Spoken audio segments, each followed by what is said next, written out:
Welcome to Health, Wellbeing and Lifestyle, where experts in the field inform, educate and inspire the community to be healthier, more balanced and live the lifestyle they love. Our first guest today, Anthony Kilner, is a psychic medium and author, and the topic we'll be discussing is how dreams help us in everyday life. Welcome, Anthony. Thanks for having me, Megan. So, Anthony, what is a dream and why is it important? Everybody dreams. Animals dream. People have been dreaming for centuries. And a dream is a message that comes down from your soul collective. So it's the sum of all your souls together through what we call the superconsciousness to our subconsciousness. And then we have that dream during the night or during our sleep state. So it doesn't have to happen just at night. And then that comes to our consciousness and we have to interpret that. And the way we interpret that is, if we have subjective, it means it needs interpretation, and that's what a dream is based around. If it's objective, it's real. And so where we look at what happens with a dream is, it comes through as a message, and it'll be quite often muted in colour. For older people, I normally say it's like a black and white cartoon on a colour TV. It's muted. You tend to watch it rather than be a part of it. And it's a message for you to help you to move forward. So why it helps you in everyday life is being able to interpret that message. And people like Sigmund Freud and Jung all specialised in trying to work out what these interpretations were and are and how they can then help the person. And sort of skipping forward, we just have a broader interpretation now because there's so many more distractions in our lives. So there's so many more things in our minds that the message can work with. So how it helps us in our everyday life is it gives us an understanding of what's happening around us. And so we take that understanding and we change our lives accordingly, and then of course that dream will go away. The part of that that's really important to note is that we have to interpret what it means to get the best out of it. So for example, you have a dream where you see yourself driving along a road. You can't quite see the colour of the car, but let's say it's blue. And you get a sense that it's blue. And you're driving along the road and you go off the road and then it gets rougher and rougher and you start climbing up a mountain and you get to the top of the mountain and in the distance you can just see the sun coming up. And you think, wow, what does all that mean? It's a bit interesting. So what it really means is, in the person's direction, represented by the vehicle, there's a lot of communication issues that are coming up for them, represented by the blue of the vehicle. Going from the smooth road to the rough road means that there's going to be a situation in their life that requires some really good, solid interpretation and communication with to help them get to the top of the hill. When they get to the top of the hill and they see the sunrise coming up, then what that means is that they've got there, they've done the work, everything's getting better, and from there on in it's a lot smoother. So it's all those little things like that. Now it can also, in a dream, you might see yourself with a loved one or with family and friends. And so you have to interpret, what does that mean? And quite often, instead of it being the family or the friends, it means aspects within yourself need to be addressed. So for example, you might have a dream where your mum's there and your mum's telling you to cook this food in a specific way. And there's a lot of anger around it and pots going everywhere. It's not your mum as such. It's her energy that you hold within you and about how you are looking after yourself on a nutritional level. And that the anger and frustration that's within you is showing and coming out. And you need to let that come out and look after yourself properly. So it's really quite intricate. In the more detail you get, the more you can actually interpret to help you to move forward in life. What happens when we have a reoccurring dream and how can we change that? Reoccurring dreams, Megan, are really interesting because it means the person's not understanding the message that they're getting from their original dream. And so it keeps getting worse and worse and worse until we actually take note of what that dream is. And so the way to deal with them is really interesting, because we quite often, people will say to me, oh, they've remembered the same dream over and over and over and over again. Well, that's their soul telling them they have to change, and most people get to a point they don't want to change. So the dream gets nastier and nastier. The really good thing about how to deal with them is take note of all the details in that dream, see how it works in your life, and then make a change. And once you make that change, the dream quite often goes away. It might lessen down because you've only made part of the change. It really, if we're talking about our soul collective giving us those messages, that's because they've got our best interests at heart. And if everything was all beautiful and fluffy and light, we'd never change. So it has to get graphic, because otherwise people aren't going to take any notice of it. And that's the way to deal with it. What tips can you offer for our viewers in terms of them looking at their own dreams? Well, there are quite a few tips we can really suggest. The first one is go to bed with a pen and paper. As soon as you wake up or you come back from that dream, write down as much detail as possible. Because when it comes to interpreting that information, the more detail, the more accurate a person can work it out. All right, so that's the first big tip. The second tip I say to people is to be open to what's coming through and then establish sort of the differences. And so to do that, you need a really good book or reference material that explains what does a house represent, what does a car represent, what are all the different aspects of things subjectively and how they're interpreted, even down to colour. So good reference material, good dream interpretation book will make a big difference. The last tip would be to go and see somebody that specialises in dream interpretation, because there is a big difference between dreaming and astral travel. And so a good interpretation will tell you, oh, that was that, this is the dream, this is how to get yourself back on to track with the right information. And that's probably the most important thing. If you can't work it out yourself, go and see someone that can help you. That will help you get your life back on track. Thanks, Anthony. That's such great information. If you'd like to know more about Anthony Kilner and how dreams help us in our everyday lives, please go to his webpage on our website, healthwellbeingandlifestyle.com.au. And after the break, we have another interesting guest with another interesting topic. Stay tuned. After the break, we have international meditation teacher and coach Daniella D'Amore talking about personal evolution and conscious creating.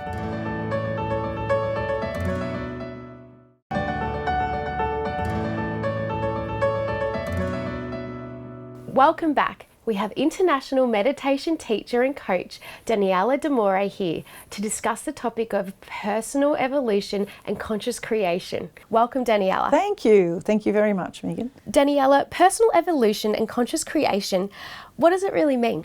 Well, it's a big topic, really, and it's very popular at the moment, you know, with especially after the movie The Secret and various things like that, laws of attraction. But really what it means is, in my belief, of course, what it means is our own personal journey of evolution, you know, being the spiritual beings having this human experience, and how through using the universal creative energy to create into our lives, what we're doing is learning about our own power, our personal power. And the more and more we learn about our personal power, then the more we are evolving as these spiritual beings, right? Yeah. So it seems like a very complex, very deep topic, and it kind of is, but really at its core, the simplicity of this beautiful topic is just to remember that we are creators. We are creators. Like if the Creator created universes, created this world, created us, therefore in the likeness of it, therefore we're creators, right? So when we're creating, we are honouring that universal energy, whatever that is for you, whether you call it God or Buddha or whatever you want to call it. Whereas when we're not allowing ourselves to create through fears, various fears and doubts and insecurities, then we're really not honouring the Creator and therefore not honouring ourselves. So the more and more we can honour that in ourselves and take that power back, it's not selfish to do that. I think a lot of people think, oh, but I'm being selfish if I do that. No, you're not being selfish, because to love yourself and to honour yourself, then you know your power, you know who you are. And I think what happens then is we become kinder and more compassionate people. Daniella, how could we apply this in our everyday life? Well, you already do. You already do, whether you're conscious of it or not. And that's why I say conscious creating is about becoming conscious of what you do. And that, again, is about taking that personal power back and saying, oh, I'm creating this because I'm angry today, or I'm upset today, or I'm happy today. You know, we create all the time. Everything you have in your life right now, every single thing, you created it. Now, most of the things that we have in our life right now are good things, are really positive things, right? But we tend to focus on the things that are lacking or we don't have, right? So we think life's hard. And when we understand that we have the power to create things in our life, we stop blaming people. We stop pointing the finger. Well, I'm like this because of my parents, the government, you know, whoever, right? We stop doing that because we're owning our power. So it comes down to basically self-responsibility. And when we're responsible for all of the thoughts and actions that we take, that makes us powerful. Makes us powerful. And we're powerful because we know who we are. We know what we want. We know what we like and what we don't like. And I guarantee, despite the more than 8 billion people on the planet, we all have different likes and dislikes. Not everybody wants the same thing. And even if they do want something similar, it's not going to be exactly the same. The beauty of that is you put your personal stamp on that. You're going to create it your way, and that's the beauty. And the world obviously needs it. So it does come down to self-belief, but we have a self-belief when we know that we are part of this immense, enormous, creative universe, and again, whatever you prefer to call it, and that we are born of that, and we have that within us, and we have that magic, we have that power to create what we need to create. And the more and more we know that, the more and more we live that, the more and more we align with that, then the more we are evolving as beings. For the viewers at home, where's a good place to start? Good place to start is to check in with themselves. So whenever anything is happening, good or bad, again, just stop and check in with yourself and just say, how am I feeling right now? Because even when we're creating good stuff, you want to check in and ask yourself, how am I feeling right now? Because you want more of that, don't you? You want to feel that more and more. How am I feeling? What am I thinking? What are the sensations going on? How is my body feeling? What's showing up in my life right now, right? Good, I want more of that. And the same when it's not going as positive as you'd like it to go, or there's situations, circumstances in your life that you'd like to change, stop. Just stop. Take a deep breath, check in with yourself and say, how am I feeling? What is happening within me? And let it come out. And you'll probably find that there's always some kind of fear, some doubt, insecurity that's there. And that turns into, fear. Nothing good comes from that, really. Right? So if we can come from a place where we're loving the moment, a lot of good's going to come from that. So the more and more we can stop and ask ourselves, how am I feeling right now? Like, what's going on within me? And be totally honest, then the sooner we're going to get through whatever it is we're going through and get to the other side where we can start creating, much more positive results or situations in our life. But not only that, we'll also look better, I think. We won't look so stressed and tired and frustrated, and it just makes us happier people, right? Because the more and more we're in a calm place, the happier we are. And so again, we're going to make better decisions for ourselves.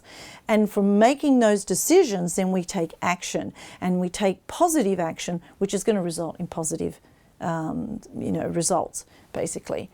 So whereas if we make decisions from a fear standpoint, which under the heading of fear is lots of, different uncomfortable situations, then if we make decisions from there and take actions from there, then the result cannot be positive. You cannot have a positive result from a not positive journey. You know what I mean? A negative journey will not provide a positive result.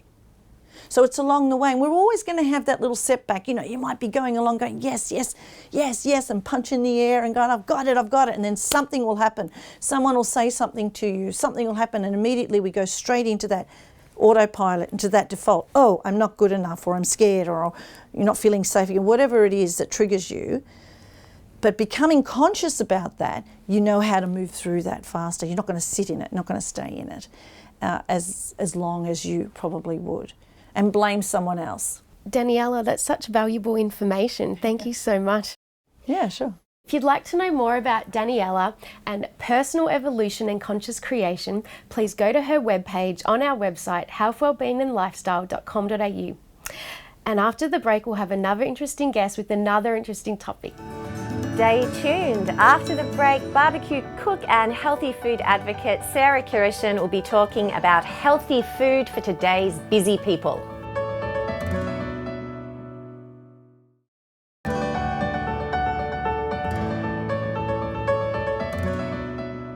Welcome back to Health, Wellbeing and Lifestyle. We are here again with Sarah Kiryshin, barbecue cook and healthy food advocate, continuing our discussion about healthy food for today's busy people.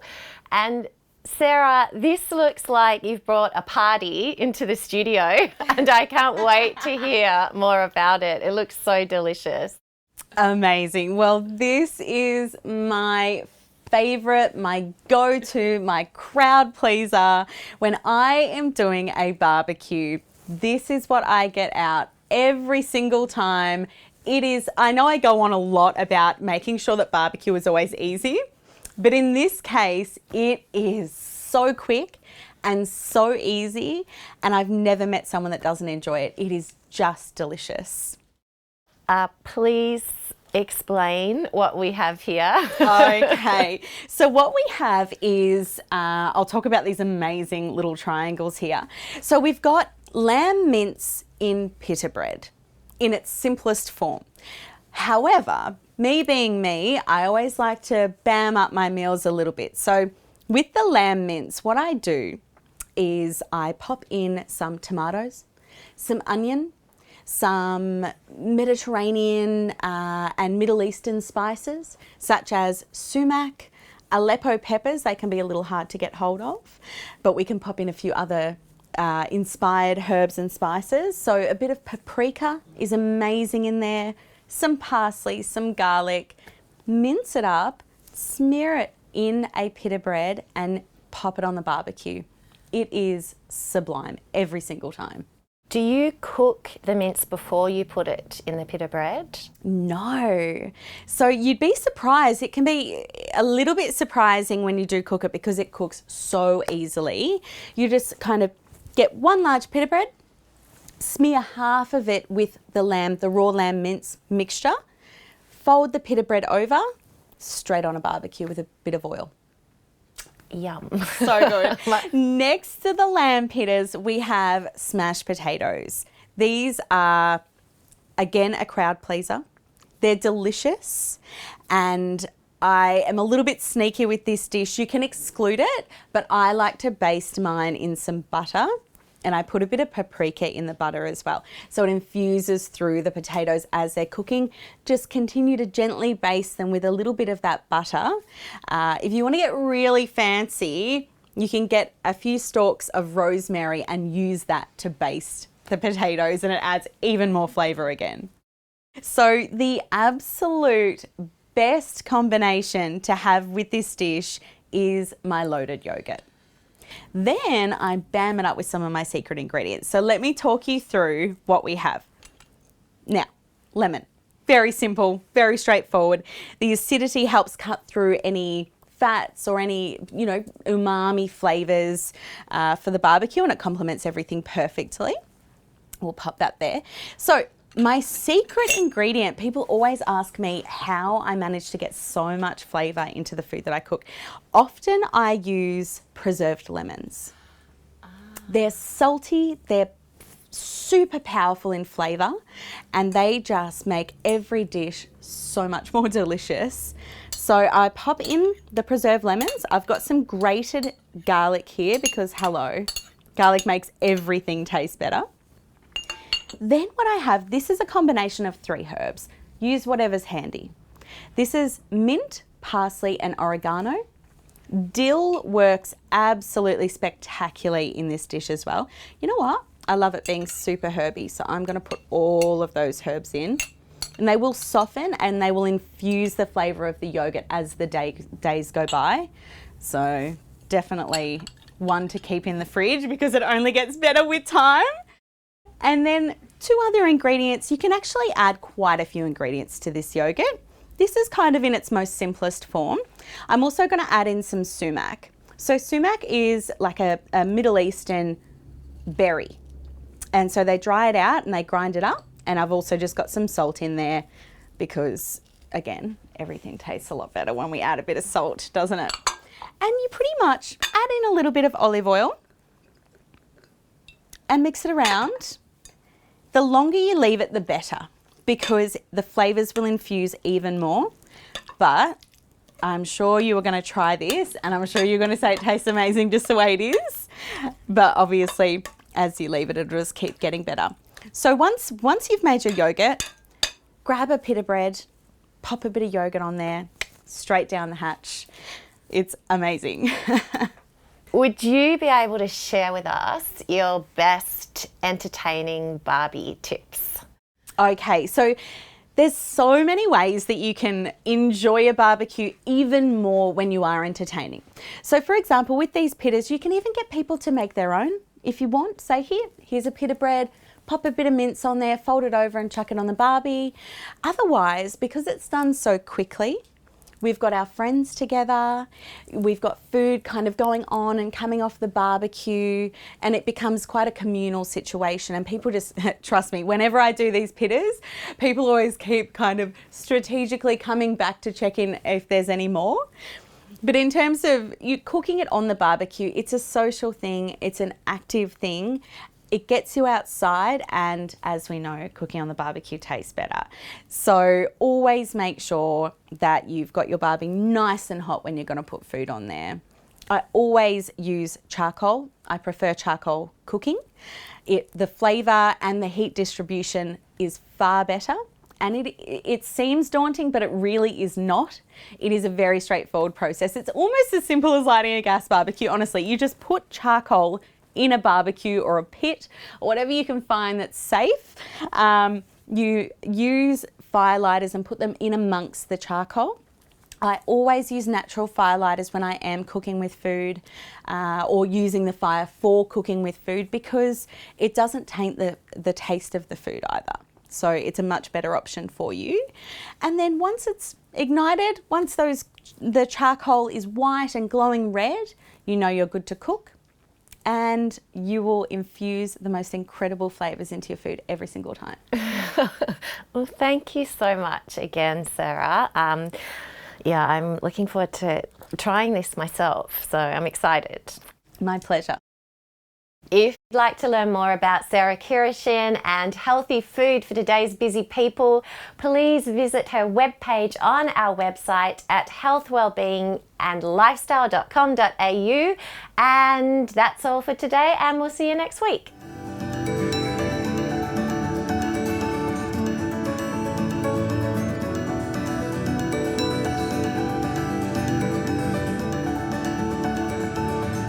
If you'd like to know more about our show, please like our Facebook page and subscribe to our YouTube channel.